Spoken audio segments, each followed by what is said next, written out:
Ambedkar National Congress party 26 సంవత్సరాలు పూర్తయిన సందర్భంగా వ్యవస్థాపక అధ్యక్షులు ఖాజా మల్లికాని గారు ఈ పార్టీని స్థాపించారు. హైదరాబాద్ నివాసి.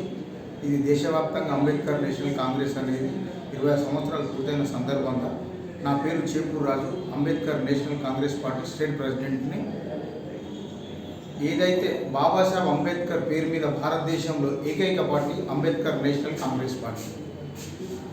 అంబేద్కర్ నేషనల్ కాంగ్రెస్ పార్టీ సిద్ధాంతం ఏంటంటే దళితులు, ఎస్టీలు, ఆదివాసీలు, మైనార్టీలు, తదిత వెనుకబడ్డ కులాల కోసమే అంబేద్కర్ నేషనల్ కాంగ్రెస్ పార్టీ వ్యవస్థాపక అధ్యక్షులు ఫౌండర్ ఖాజా మల్లికాని గారు బడుగు వర్గాలకు రాజ్యాధికారం అందించాలని చెప్పి ఈ పార్టీని స్థాపన చేయడం జరిగింది.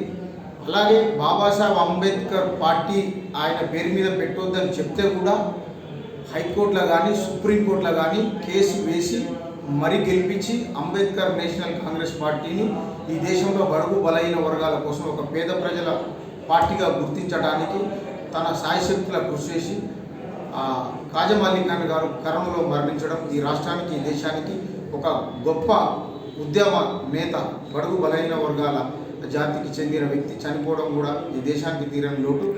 నా పేరు చేపూరు రాజు. అంబేద్కర్ నేషనల్ కాంగ్రెస్ పార్టీని తెలంగాణలో ఈ పార్టీని బలోపేతం చేసేందుకు నా వంతు సాయశక్తుల నేను కృషి చేస్తానని, రాబోయే రోజులలో బాబాసాహెబ్ అంబేద్కర్ విగ్రహాలు తెలంగాణ రాష్ట్ర వ్యాప్తంగా భారత రాజ్యాంగాన్ని హక్కులు, అధికారాలు, చట్టం, న్యాయం, పేద ప్రజలకు ఏదైతే బెనిఫిట్ ఉన్నాయో అవన్నీ రావాల్సిందే. ఈరోజు ఉచిత విద్య కావాలి. ప్రైవేటు విద్యా రంగంలో పేద ప్రజలను నడిపిస్తూ ఉంది. ప్రైవేటు హాస్పిటల్లో కూడా అదే పరిస్థితి వచ్చేసింది. ఇక నుంచైనా గవర్నమెంట్ ఏదైతే చెప్తారో, సెంట్రల్ గవర్నమెంట్ కానీ కేంద్ర గవర్నమెంట్ కానీ ప్రజలకు ఇచ్చిన వాగ్దానాలన్నీ నెరవేర్చాలి. లేని పక్షంలో ప్రజలు ఎప్పుడైనా తెలివికల్లోళ్ళు ఒకసారి అందరం ఎక్కిస్తారు, ఒకసారి తొక్కితే పాతాళానికి వెళ్ళిపోతారు లీడర్లు. ఆ విర్రవీగుతనం వద్దు. మీరు నిజమైన ప్రజాసేవ చేస్తానికి వచ్చిర్రు, ప్రజాసేవ చేయండి. అవినీతికి పాల్పడద్దు. అవినీతికి పాల్పడడం వల్ల ఈ దేశంలో పేదరికం కానీ పెరిగిపోతూ ఉంది. పేదరికం పెరిగిపోతూ ఉంటే లాస్ట్కు దోపిడీ రాజ్యంగా మారుతుంది. దోపిడీ రాజ్యంగా మారడానికి కారకులు ఎవరంటే ఈ రాజకీయ పార్టీలు, రాజకీయ మాఫియా. నిజమైన పేదలకు న్యాయం చేస్తాను వచ్చి రాజకీయ పార్టీలు పెట్టి అధిక ధరలు, అధిక ఫీజులు, ఇవన్నీ ప్రైవేట్